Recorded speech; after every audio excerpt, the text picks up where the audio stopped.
Assalamualaikum warahmatullahi wabarakatuh. Perkenalkan, nama saya Raden Roro Jamila dari 11 TKJC.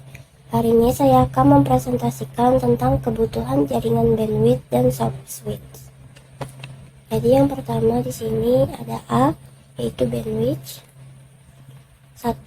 Kenapa aspek-aspek di bawah ini mempengaruhi dalam membangun layanan jaringan? Yang pertama ada infrastruktur layanan yang dibangun.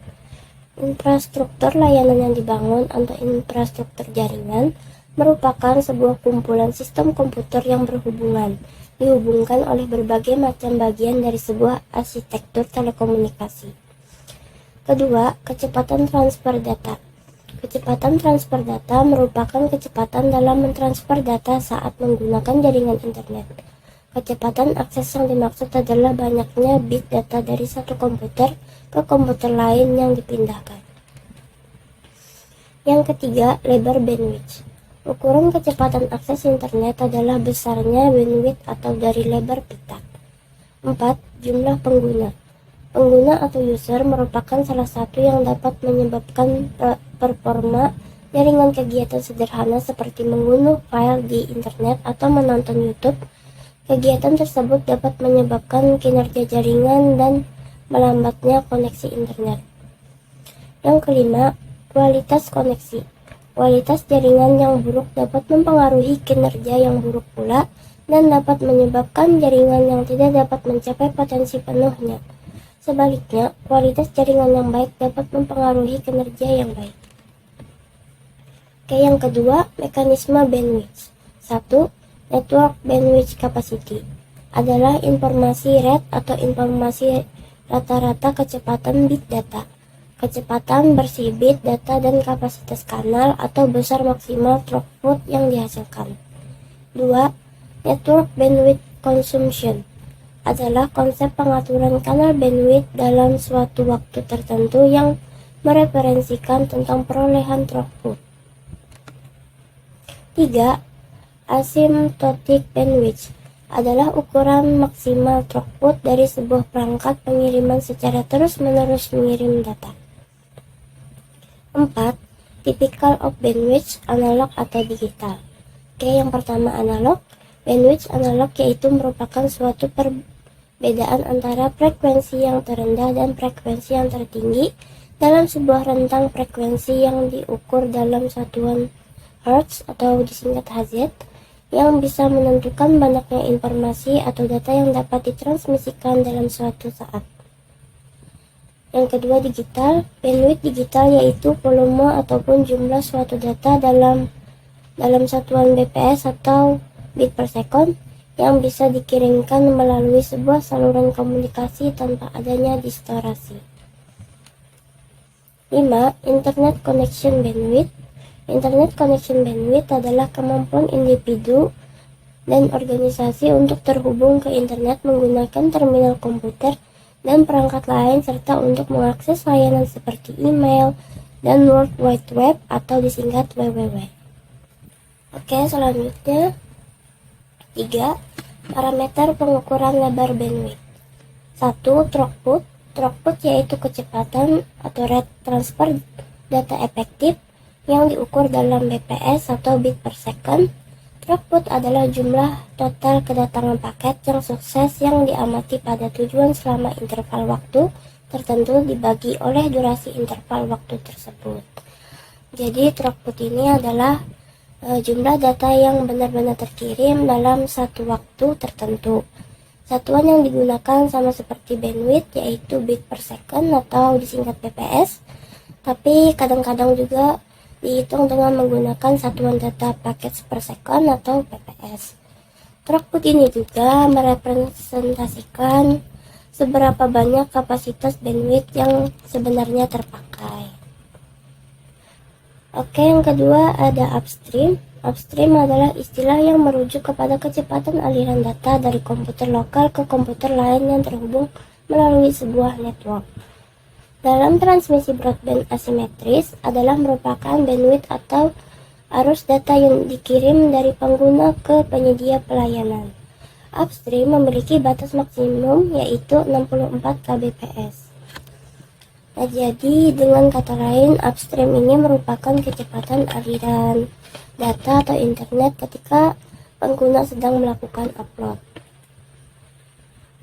Yang ketiga ada downstream. Downstream adalah istilah yang merujuk kepada kecepatan aliran data dari komputer lain ke komputer lokal melalui sebuah network.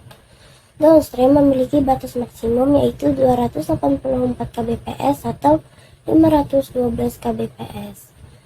Nah, jadi downstream ini kecepatan aliran data atau internet ketika pengguna sedang melakukan download. Istilah downstream ini merupakan kebalikan dari upstream yang tadi. 4. Kecepatan bandwidth. Kecepatan atau speed merupakan suatu jaringan yang melakukan transfer data yang dihitung per detik. Pengukuran kelipatan dalam bits per second sebagai contoh apabila kita menggunakan koneksi local area network atau LAN, maka kesempatan transfer datanya mencapai 100 Mbps. 5. Internet connection bandwidth. Internet connection bandwidth adalah kemampuan individu dan organisasi untuk terhubung ke internet menggunakan terminal komputer dan perangkat lain serta untuk mengakses layanan seperti email dan World Wide Web atau WWW. Oke, selanjutnya kita beralih ke B, analisis kebutuhan bandwidth. 1. Besar dan tipe bandwidth yang dibutuhkan. Oke, pertama ada bandwidth capacity. Bandwidth capacity diartikan sebagai nilai maksimum besaran transfer data, tulisan, gambar, video, suara, dan lainnya yang terjadi antara server hosting dengan komputer klien dalam suatu periode tertentu. Nah, jadi di sini saya contohkan ya, misalkan 5 GB per bulan, yang artinya besaran maksimal transfer data yang bisa dilakukan oleh seluruh klien adalah 5 GB. Jika bandwidth habis, maka website tidak dapat dibuka sampai dengan bulan terbaru. Semakin banyak fitur di dalam website seperti tadi ya, gambar, video, suara, atau yang lainnya, maka semakin banyak bandwidth yang akan terpakai. Oke, yang kedua, shared bandwidth. Shared bandwidth adalah jenis jaringan dengan bandwidth terbagi. Sebagai contoh, jika Anda berlangganan sebuah layanan internet dengan bandwidth 15 Mbps, maka 15 Mbps tersebut akan terbagi dengan pengguna lain. Dari 15 Mbps tersebut, bandwidth yang Anda dapatkan akan di bawah itu. Dan pada bandwidth jenis ini, jumlah pengguna akan mempengaruhi performa koneksi internet Anda. Hal ini dikarenakan 15 Mbps tersebut akan terbagi dengan jumlah user yang memakai jaringan tersebut. Misal ada 10 pengguna, maka bandwidth tersebut akan terbagi 10 pengguna pula. Jadi jaringan internet jenis ini bisa digunakan untuk penggunaan internet personal atau penggunaan yang tidak membutuhkan bandwidth besar. Pengguna internet jenis ini hanya untuk sebatas browsing, streaming video, dan gaming kelas ringan saja. Aktivitas harian perumahan pada umumnya memang cocok menggunakan internet jenis ini. Selanjutnya, dedicated bandwidth. Dedicated bandwidth merupakan jenis jaringan yang memiliki rasio bandwidth 1:1, yang memiliki arti bahwa bandwidth yang Anda gunakan tidak terbagi dengan user lain. Sebagai contoh, jika Anda menggunakan dedicated bandwidth dengan kecepatan 15 Mbps, maka Anda akan mendapatkan bandwidth 15 Mbps pula tanpa terbagi. Nah, untuk jaringan internet dengan dedicated bandwidth ini biasa digunakan untuk kebutuhan bisnis yang memang membutuhkan bandwidth besar. Dedicated bandwidth memang sangat cocok untuk aktivitas bisnis yang menuntut koneksi internet tanpa putus dan cepat. Konektivitas antar divisi dan pekerja sangat ditekankan untuk kelancaran bisnis, maka bandwidth besar menjadi pilihan tepat untuk bisnis Anda ya. Oke, jadi di sini saya akan beri sedikit perbandingan tentang shared bandwidth dan dedicated bandwidth. Jika dari segi kecepatan, dedicated bandwidth lebih unggul dibandingkan shared bandwidth ya. Hal ini dikarenakan bandwidth yang digunakan tiap user tidak terbagi dengan user lain. Dan jika Dan jika dibandingkan dari segi kecepatan upload dan download, dedicated bandwidth masih unggul dengan kecepatan download dan upload yang sama cepatnya. Jika kalian sedang memilih layanan internet seperti apa yang cocok untuk Anda, maka akan menyarankan kepada kalian untuk memperhitungkan kebutuhan Anda dalam berinternet. Oke, selanjutnya kita cek kualitas koneksi.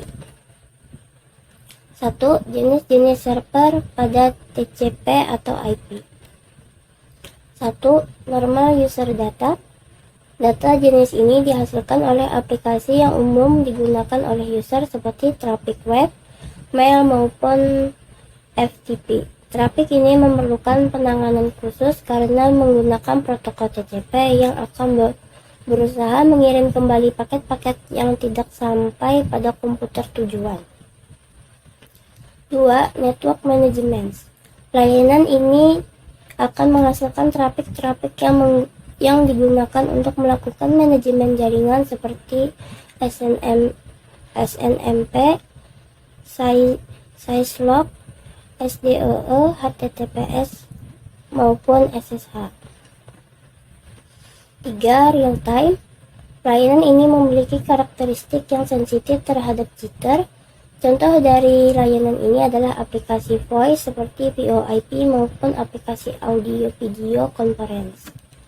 4. Streaming application. Layanan ini sebenarnya tidak terlalu berbeda jauh dengan layanan real time. Contoh layanan ini seperti audio streaming maupun video streaming. 5. Critical data application. Layanan ini merupakan data juga, namun menuntut tingkat keakuratan pengiriman yang tinggi, sehingga layanan ini sedapat mungkin jangan mengalami drop paket sering mungkin. 6. Network Security Management. Traffic ini membutuhkan alokasi bandwidth yang tetap. 7. Network Control Traffic. Traffic ini akan menghasilkan protokol-protokol yang akan mengendalikan jaringan. Traffic ini membutuhkan alokasi bandwidth yang baik dan harus dikirimkan sesegera mungkin, jangan sampai mengalami keterlambatan. 8. DOS-prone service. Traffic ini sebenarnya adalah traffic biasa, namun sangat berpotensi untuk digunakan dalam penyerangan seperti denial of service. 9. Scavenger adalah traffic yang dihasilkan oleh aplikasi-aplikasi seperti Kaza, Imo, maupun Skype. Aplikasi ini menuntut pengiriman paket yang sebaik mungkin, namun sebenarnya kecepatan perlu dibatasi. Kedua, faktor yang mempengaruhi QoS atau kepanjangannya Quality of Service jaringan komputer. Pertama, satu ada delay. Delay atau dalam kata lain latency merupakan waktu yang dibutuhkan data untuk menempuh jarak dari asal ke tujuan. Delay dapat dipengaruhi oleh jarak, media fisik, kongesti, atau juga waktu proses yang lama. Jadi, delay ini juga bisa dikatakan total waktu tunda suatu paket yang diakibatkan oleh proses transmisi dari satu titik ke titik lain yang menjadi tujuannya. Oke, yang dua, delay variations. Delay variation atau jitter merupakan besarnya nilaian variasi dari delay yang terjadi pada jaringan. Semakin kecil nilai jitter, maka kondisi jaringan yang terbentuk mempunyai kualitas yang baik. Jadi jitter ini diakibatkan oleh variasi-variasi dalam panjang antrian, dalam waktu pengolahan data, dan juga dalam waktu penghimpunan ulang paket-paket di akhir perjalanan jitter. 3. Paket loss. Paket loss merupakan suatu parameter yang menggambarkan suatu kondisi yang menunjukkan jumlah total paket yang hilang dapat terjadi karena collision dan congestion pada jaringan. Jadi paket loss ini adalah parameter yang menggambarkan jumlah total paket yang hilang terjadi karena collision dan congestion pada jaringan. Nah, jadi intinya paket loss ini yaitu kegagalan transmisi paket data mencapai tujuan yang disebabkan oleh beberapa kemungkinan. 4. Paket reordering. Paket reordering tidak terlalu berpengaruh pada aplikasi yang menggunakan protokol TCP, karena TCP memiliki kemampuan untuk mengurutkan kembali paket yang diterima di komputer tujuan sesuai dengan urutan. 5. Average rate dan burst size. Aspek ini berbicara tentang beberapa alokasi bandwidth rata-rata yang akan digunakan user maupun aplikasi. 6. Desynchronizing TCP sessions. Aspek ini harus memperhatikan manakala akan menetapkan QoS pada aplikasi yang menggunakan TCP. Oke, selanjutnya 3 komponen yang mendukung QoS, Quality of Service jaringan komputer. 1. Queuing. Queuing bisa disebut juga antrian pada struktur data.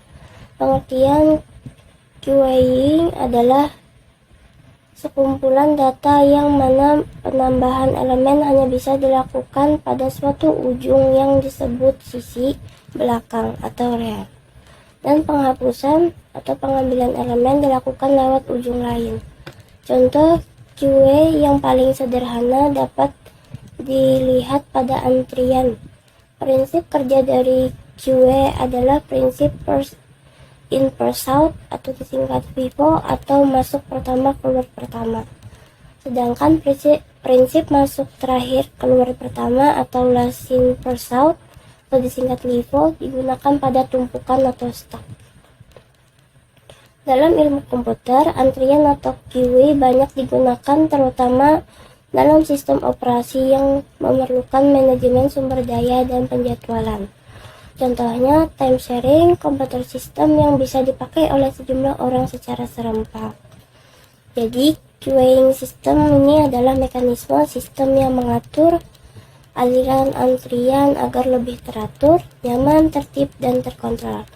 Perangkat jaringan seperti switch dan router akan melakukan buffer, dengan kata lain, yang akan menyimpan paket yang diterimanya untuk sementara waktu.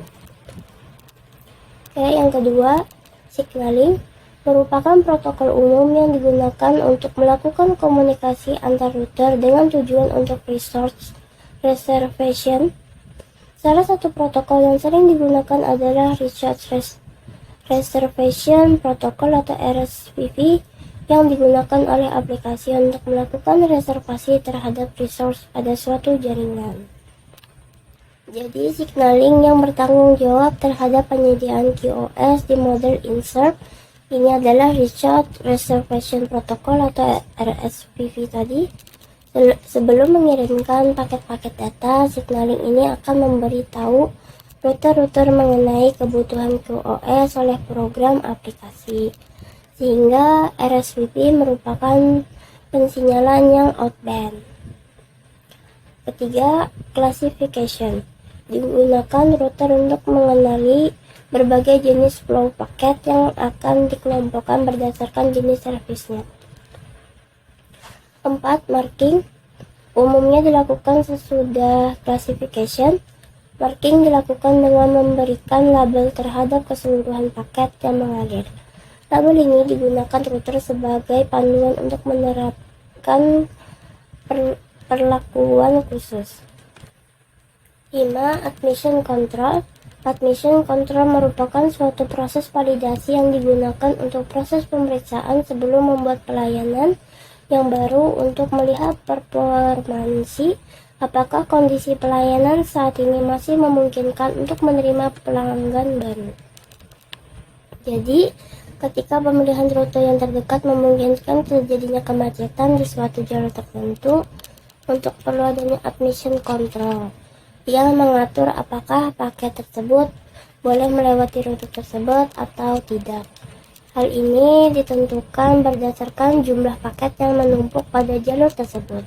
Apabila jalur tersebut dipadati dengan paket yang sedang menggunakan antrian, maka paket akan digunakan pada network pada jaringan yang memiliki user, dan user tersebut telah dikelompokkan pada kelas yang berbeda-beda. 6. Congestion control dilakukan dengan mengurangi trafik yang dikirimkan pada saat congestion terjadi. 7. Traffic shaping bertujuan untuk membuat smooth traffic yang akan dikirimkan. 8. Integrated dan differentiated service. Insert merupakan arsitektur yang lengkap yang dapat memenuhi hampir seluruh kebutuhan QoS yang disebabkan oleh critical network application. Namun, insert memerlukan cost yang besar. Jadi, integrated service atau yang saya sebut tadi insert adalah layanan beberapa model yang dapat menampung beberapa persyaratan QoS. Dalam model ini, aplikasi meminta jenis layanan tertentu dari jaringan sebelum mengirim data. Aplikasi mengonfirmasikan jaringan dari traffic profile dan meminta jenis layanan tertentu yang dapat mencakup bandwidth dan delay requirement. Aplikasi ini diharapkan untuk mengirim data hanya setelah mendapat konfirmasi dari jaringan. Selanjutnya, DeepServe adalah layanan beberapa model yang dapat memenuhi persyaratan QoS yang berbeda. Namun tidak seperti dalam model integrated service, aplikasi yang menggunakan differentiated service tidak secara eksplisit memberikan isyarat router sebelum mengirim data. Nah, jadi ini merupakan solusi sederhana dengan menyediakan layanan yang berbeda berdasarkan level pengguna. Perbedaan lain tersebut mencakup bandwidth, delay, dan lain-lain. 9. QoS Policy, perjanjian antar provider dan customer di mana detail dari QoS yang diberikan akan dijelaskan secara detail. Jadi komponen ini mengatur hak-hak paket, apakah paket tersebut menggunakan resource yang berlebihan dari yang disepakati. Jika paket tersebut melebihi penggunaan resource-nya, maka paket tersebut akan di drop out atau diberi jeda waktu atau disebut delay. Oke, selanjutnya D. Menganalisis throughput, delay, dan paket loss. Pertama, rumus menghitung throughput. Rumusnya yaitu paket data yang diterima per lama pengamatan. Contoh kata untuk mendapatkan nilai throughput dengan menggunakan aplikasi WireShark, yaitu pada saat saya mengimplementasikan VoIP atau Voice over Internet Protocol menggunakan Briquet. Berikut langkah-langkahnya. A. Jalankan VoIP server yang sudah disetting di PC server. B. Jalankan aplikasi WireShark pada PC server. C. Setiap klien saling melakukan test call.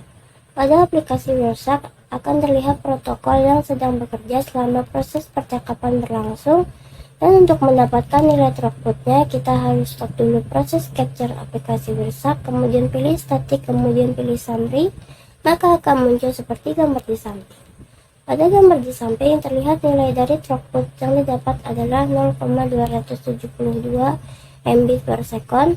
Maka jika kita kembali hitung dengan menggunakan rumus, maka 2769572 bit per 8159 between first and last packet, maka hasilnya menjadi 0,272 Mbit per second. Selanjutnya, rumus menghitung rata-rata delay. Jadi rumusnya total delay per total paket yang diterima. Jadi contohnya, buka aplikasi WireShark, kemudian pilih teleponik, RTP, show all stream analysis, pilih IP client, pilih analysis, maka akan muncul gambar berikut ini. Pada gambar di atas, total delay-nya yaitu 62,3 second, dan total paket yang diterima adalah 3103, sehingga jika hitung sesuai dengan rumus didapatkan rata-rata delay-nya yaitu 62,03 per 3103, maka hasilnya akan 0,019990 detik. Rumus menghitung paket loss. Jadi paket transmitted dikurang paket received per paket transmitted dikali 100%. Jadi untuk melihat nilai dari paket loss, pertama buka aplikasi WhatsApp, kemudian dipilih teleponi, RTP, show all stream analysis, pilih IP client, pilih analis, maka akan muncul gambar berikut ini untuk mendapatkan nilai dari paket loss. Dari gambar di atas, nilai dari paket loss yang didapatkan adalah 145%. Jika kita hitung dengan menggunakan rumus, maka paket yang diterima, paket yang dikirim kurang paket yang hilang, 3100 dikurang 45 sama dengan 3508. Paket lossnya 3103 dikurang 3058 per 3013 dikali 100%, maka hasilnya menjadi 145%. Oke, selanjutnya Sofwitch. Yang pertama, Sofwitch merupakan entitas sebagai software yang menjadikan fungsi kontrol panggilan pada jaringan IP atau Internet Protocol. Sofwitch diperkenalkan dan dikembangkan oleh International Sofwitch Consortium atau ISC, yang identik dengan sebuah alat yang mampu menghubungkan antara jaringan sirkuit dengan jaringan paket. Termasuk di dalamnya adalah jaringan Public Switch Telephone Network atau PSTN, internet yang berbasis IP, TV kabel atau Smart TV, hingga jaringan seluler melalui gawai. Nah, jadi Sofwitch juga bisa diartikan sebagai entitas berbasis software yang menjadikan fungsi kontrol panggilan pada jaringan IP atau suatu alat yang mampu menghubungkan antara jaringan sirkuit dengan jaringan paket. Termasuk di dalamnya adalah jaringan telepon tetap atau tadi disingkat PSTN, internet yang berbasis IP, kabel TV, dan juga jaringan seluler yang telah ada selama ini. Sofwitch juga merupakan satu set teknologi yang melaksanakan fungsi switching dengan membangun komunikasi end-to-end. 2. Jelaskan komponen Sofwitch. 1. Media Gateway Controller atau disingkat MCZ. MCZ adalah call agent atau call agent, merupakan komponen utama dari Sofwitch yang berfungsi untuk meninjau sebuah bagian dari komunikasi yang terjadi serta mengatur elemen-elemen jaringan lain serta menjembatani jaringan yang berbeda yang diantaranya adalah PTSN, SS7, dan IP address jaringan. 2. Signaling Gateway atau SG. Signaling Gateway adalah suatu jembatan antara jaringan SS7 dengan jaringan IP di bawah kendali dari MGC. SG hanya menangani persinyalan SS7. Media Gateway atau MG. Media Gateway berfungsi sebagai elemen transport untuk merutekan trafik dalam jaringan Sofwitch dan juga mengirim atau menerima trafik dari jaringan lain yang berbeda. 4. Application Server. Application Server adalah sebuah entitas dari proses eksekusi aplikasi. Fungsi dari Application Server adalah berperan sebagai eksekutor layanan seperti contoh OSS dan NMS. 5. Media Server. Media Server atau MS fungsinya yakni untuk memperkaya Sofwitch dengan kemampuan media, misalnya yakni untuk menanggapi respon suara. Tugas itu akan dilakukan oleh media server. Oke, selanjutnya yang ketiga, Sofwitch kelas 4. Sofwitch yang digunakan untuk lalu lintas antar operator biasanya disebut Sofwitch kelas 4. Fungsi utama dari Sofwitch kelas 4 adalah besarnya ukuran routing dari panggilan jarak jauh. Karakteristik dari Sofwitch kelas 4 adalah mendukung protokol dan konversi, transcoding, call per second rate, average time of the one call routing, number of concurrent calls.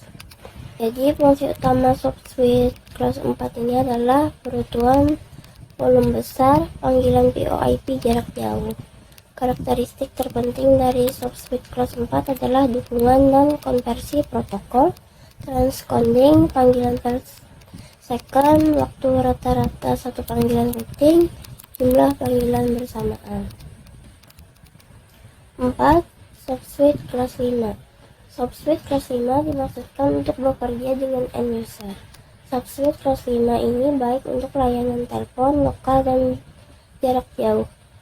Kelas 5 SoftSuite ditandai dengan layanan tambahan untuk end user dan klien perusahaan seperti IP, PBX Fitur, Call Center Service, Calling Card Platform, QoS, Group Business, dan lain-lain.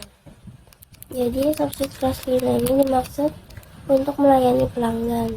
SoftSuite kelas 5 ditandai dengan layanan tambahan, pengguna akhir dan klien operator seperti tadi, fitur IP PBX, layanan call center, platform kartu panggil, jenis otoritas QoS, grup bisnis, dan fitur lain yang mirip dengan suite telepon kelas 5 yang lain.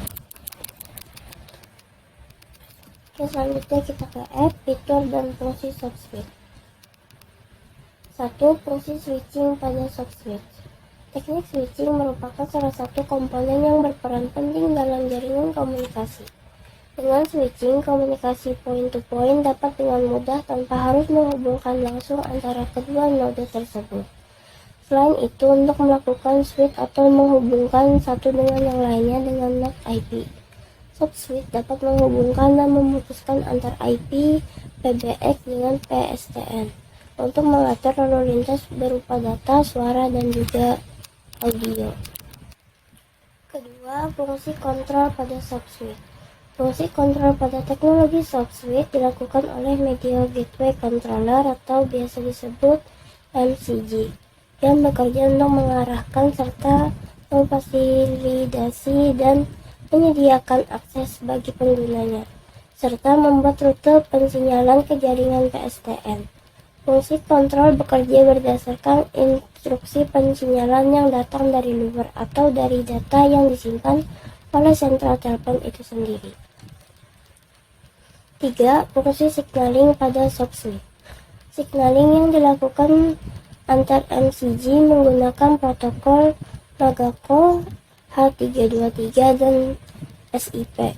Protokol tersebut menjamin kerja sistem secara optimal. Signaling antara PSTN dengan IP menggunakan jaringan point-to-point. Fungsi pensinyalan mampu melakukan translasi protokol sehingga dapat menjamin interoperability antar sistem signaling yang berbeda-beda seperti SS7, MCG, MCGP, IP, SIP, H323, dan lain-lain. 4. Fungsi interface pada SoftSuite. SoftSuite memiliki interface yang biasa disebut dengan Application Programming Interface atau disingkat API, yang membuatnya mampu untuk menambahkan atau mengembangkan server-server yang digunakan untuk menambahkan service. 5. Dukungan wajib yang dimiliki perangkat SoftSuite. 1. Call Transfer. Call Transfer adalah sebuah mekanisme telekomunikasi yang memungkinkan pengguna untuk memindahkan sebuah panggilan telepon ke telepon lain dengan menggunakan tombol transfer. 2. Hunting Group. Hunting Group adalah sebuah konsep telepon yang mengacu pada metodologi yang mendistribusikan panggilan telepon dari satu nomor telepon ke sebuah grup yang memiliki beberapa saluran telepon. Secara khusus, mengacu pada proses atau algoritma yang digunakan untuk memilih jalur yang akan menerima panggilan. 3. Call Forwarding. Call Forwarding adalah fitur yang memungkinkan pelanggan untuk mengalihkan panggilan yang datang ke nomor lain yang telah ditentukan pada saat fitur ini diaktifkan. Pengalihan ini ditentukan oleh kondisi nomor tujuan, apakah unconditional, on busy, no answer, atau pada saat ada call waiting, aktivitas dapat dilakukan oleh pelanggan atau operator.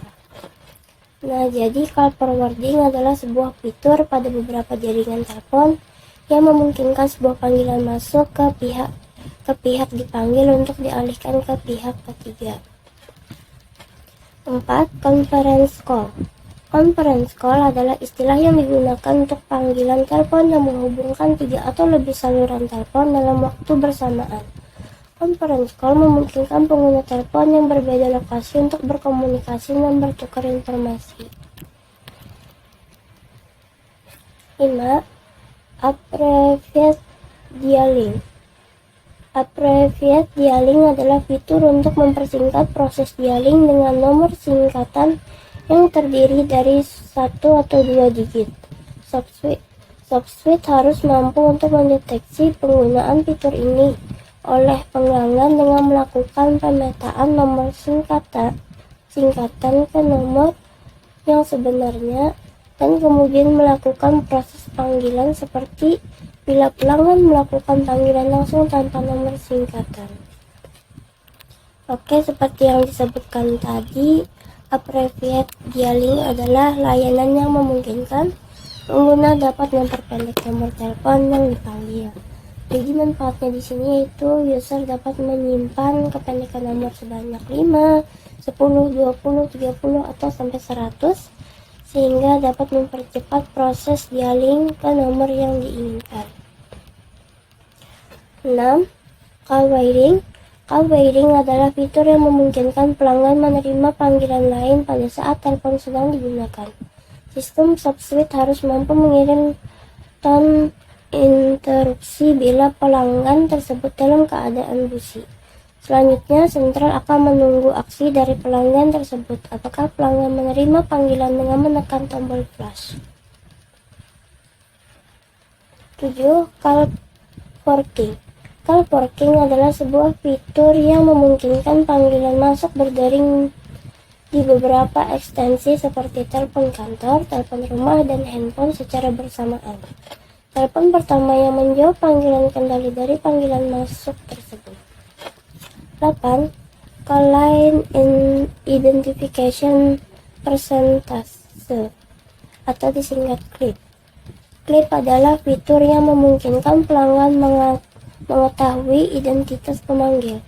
Sistem Softsuite harus dilengkapi dengan perangkat pembangkit FSK atau frekuensi shift keying untuk mengirimkan CLI. Jadi fitur ini memungkinkan pelanggan mengetahui identitas pemanggil ya. Yang terakhir, Call Line Identification Restriction atau disingkat CLIR. CLIR digunakan untuk menyembunyikan identitas atau nomor penelpon. Jadi CLIR ini kebalikan dari CLIP tadi ya. Selanjutnya, jenis Softsuite oleh vendor dan beredar di pasaran. 1. Rep System Retail VoIP Softsuite.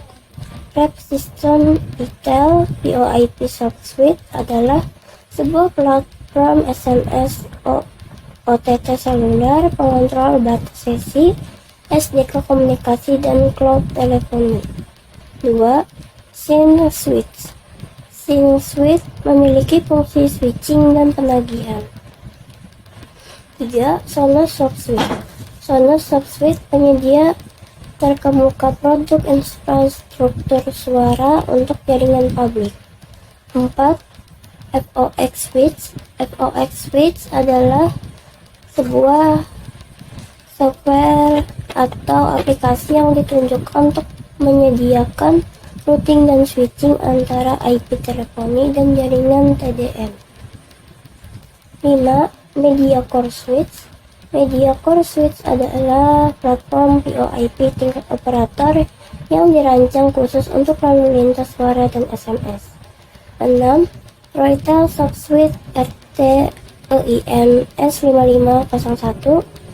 Roytel Softsuite RTEIN S5501 didesain khusus untuk UKM dan kantor cabang Ini menyediakan layanan telepon IP profesional untuk maksimum 2000 pengguna SIP dan 624 ekstensi analog, 12 port EI per TI untuk akses terang digital dan 96 FXO untuk terang analog. Oke, cukup sekian dulu ya materi dari saya. Jika ada salah-salah kata mohon dimaafkan. Terima kasih. Wassalamualaikum warahmatullahi wabarakatuh.